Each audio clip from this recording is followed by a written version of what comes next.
Essa aí, gente, é a filha da Fortuna. Essa égua aqui, ó.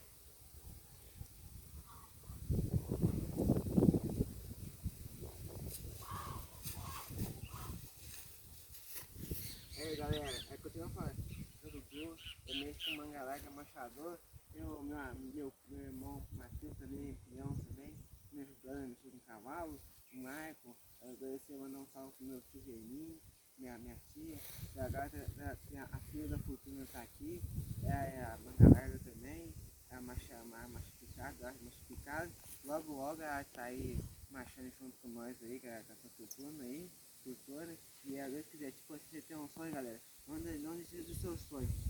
Mesmo que alguém fale que não vai conseguir, fala, fiel é ruim, esse cavalo não